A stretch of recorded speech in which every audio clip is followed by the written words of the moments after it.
Hello everyone and welcome to Lesson 2.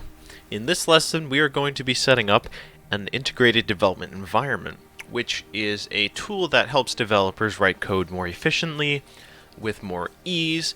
It takes care of the compilation so you don't have to use the command prompt. It helps you organize your code. It helps you deal with errors before you compile your code. There are a lot of benefits to having an IDE. And that's what we're going to install in this episode. We are also going to be taking a look at variables and a closer look at system.out. So, to begin, we are going to open up our web browser. And we are going to download Eclipse, which is, in my opinion, the best IDE for developers. You can go to eclipse.org. There's another one called JetBrains IDEA. IntelliJ IDEA. It's called IntelliJ IDEA. The company is JetBrains. That's what most professionals use and most seasoned developers. I still stick with Eclipse because I find I am most efficient with it. JetBrains has some nice features, but I recommend Eclipse for beginners. So we're going to go to eclipse.org, click download, and we want to download. We go to download packages. We want Eclipse IDE for Java developers. That is the one we are going with. And we're going to download the Windows version because we are on Windows. I like to go with the zip. And boom. Okay. So, once that is downloaded, we can go ahead and open it up. And there's a folder inside that we want to extract to our user folder. So, I got mine right here. If you do not have yours pinned to quick access like I do, you can go this PC, C drive, users, and then it should be right there, your user folder. Okay, so we are going to drag this into our user folder. Make sure you do not drag into any of these folders that already exist. We want to make sure it says copy to Cardinal System, and we can drop it anywhere there, and it should unzip. Okay, once it's done extracting, you can just delete the zip. Oops. And we want to open up the folder. Inside of it, you'll see a program called Eclipse.exe. That's the one we're looking for, so I'm going to drag it to my taskbar and just pin it down there. We can close this now and go ahead and run Eclipse.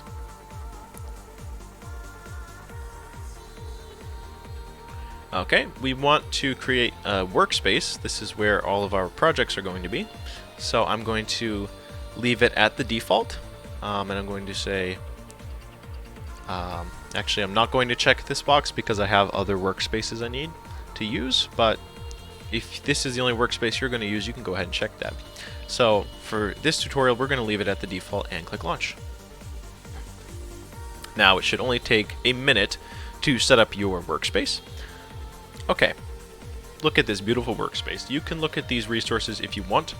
Once you're done, you can go up here and click hide. And now we have our Eclipse workspace.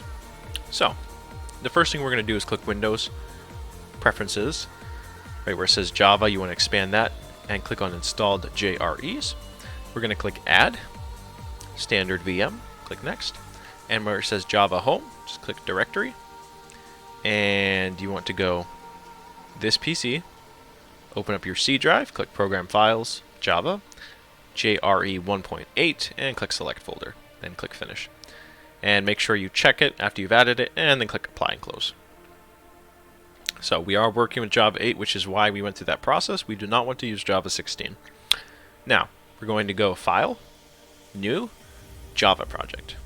And we're going to call this Lesson 2. Because this is indeed our second lesson. So, once you got it created, you'll see a folder called src, which is source. You can right-click your source folder and click New Class. We are creating a new class. So, this is going to be just called example 2. Right? Yeah, example 2. I got my book here. And we're going to include a main method, so you can check that box and click Finish. Look at that. Eclipse made us a beautiful class called example 2 with a main method in it. So now we have something to work with here. We got everything set up. I'm going to be covering variables. So Repeat after me, and I will explain everything afterwards. Int var 1, make sure you get that semicolon at the end. Here's another thing I like about Eclipse. If I say forget my semicolon, you'll see that it turns, it gets a red underline and there's this little symbol on the side, and it tells you exactly what the issue is. It says syntax error, insert semicolon to complete block statement. So if you insert a semicolon, the error goes away. Okay, now we can say int var 2. And now we're going to say var 1 equals 124. Sorry, 1024. Now we're going to say system.out.println var 1 contains plus var 1. Okay, var 2 equals var 1 over 2. And system.out.println var 2 contains var 1 over 2. I'm going to put a little colon there. Oops, this is supposed to be system.out.print. And then below that we say system.out.println. And you'll notice, you probably noticed this already, Eclipse gives us all these options when we are typing any statements. It shows you all the options that you have, so we're going to print line, that's the one we want. And we're going to save var 2. Okay, so I got this all written up. I'm going to make it a little bigger so you can see it. Now you want to run it. So to run the program, you should see up here this little button. It says run example2.java. You can click it. Click OK to save it. And you can see this is your console. So this is what is outputted by these print statements. Now that we have our output, I can explain the code. So to start off, we got this. Int var 1. This is telling Java, it's called a variable declaration. It is telling Java to create a variable, just like you would have in mathematics, and the variable's type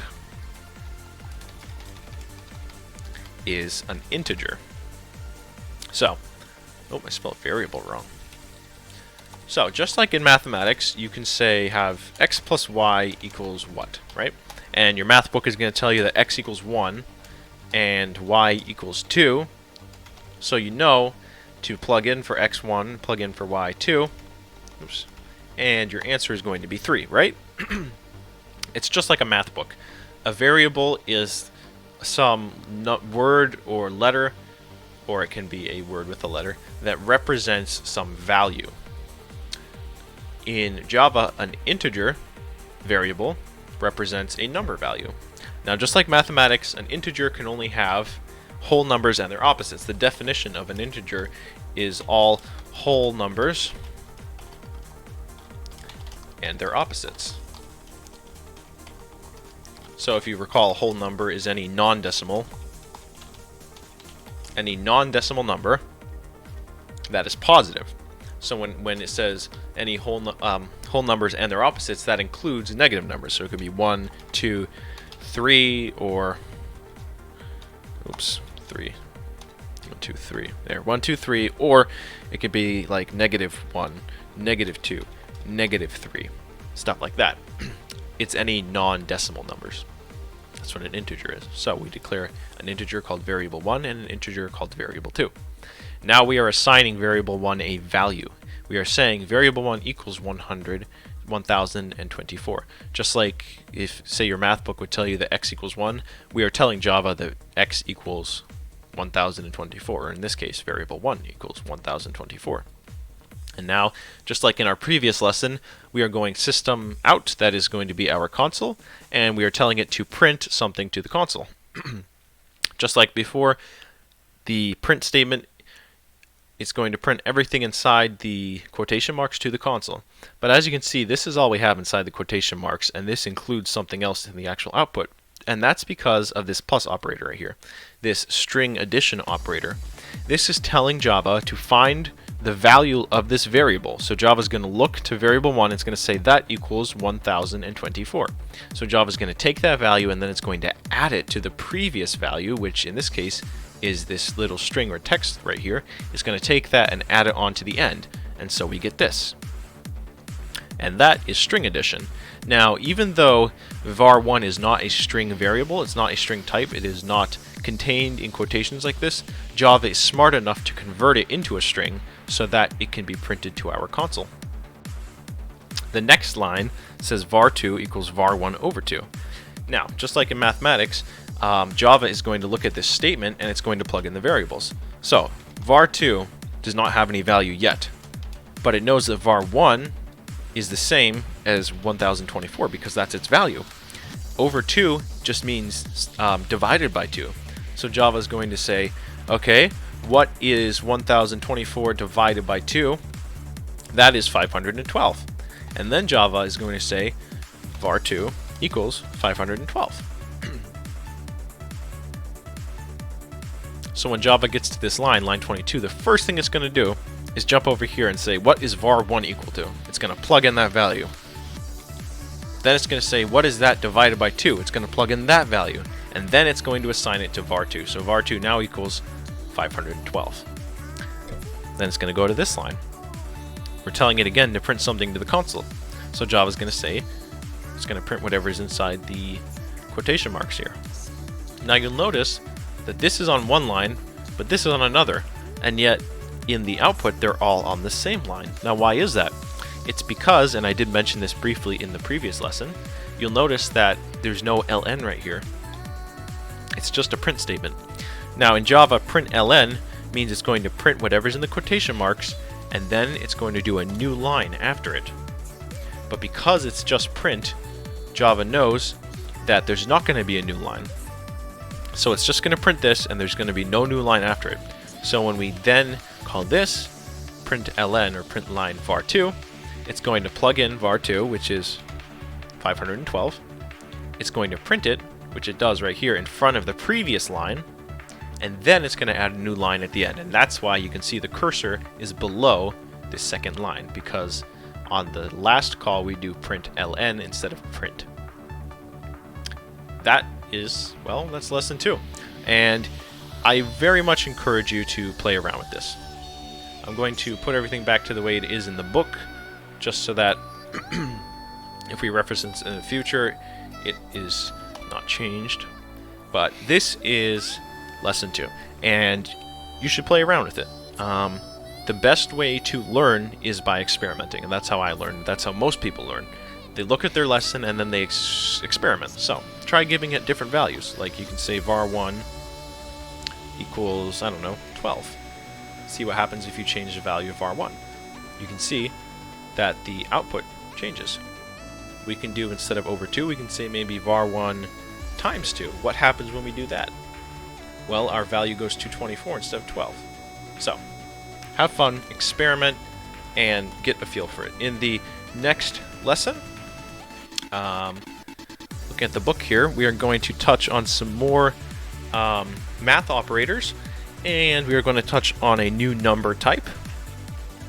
And then moving on to the day afterwards, or I might cover it tomorrow if I'm feeling enthusiastic, we are going to look at conditional statements and operators, which are all things I will touch on later. You don't need to know what that means.